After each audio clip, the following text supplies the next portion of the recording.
সরিয়ে দেওয়ার অনুরোধের কারণে আপনার ভিডিও সরিয়ে দেওয়া হয়েছে। একজন কপিরাইট মালিক আমাদের আপনার ভিডিওটি নামিয়ে নিতে বলেছেন, কারণ তারা বিশ্বাস করে যে এতে এমন উপাদান রয়েছে যা তাদের কপিরাইট লঙ্ঘন করে।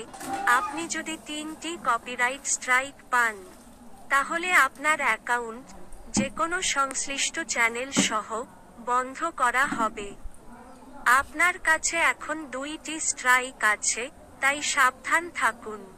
কপিরাইট স্ট্রাইক সম্পর্কে আরও জানুন। তুমি কি করতে পার? কিছু কর না। যতক্ষণ না আপনি কপিরাইট স্কুল সম্পূর্ণ করবেন ততক্ষণ 90 দিন পরে স্ট্রাইকের মেয়াদ শেষ হবে।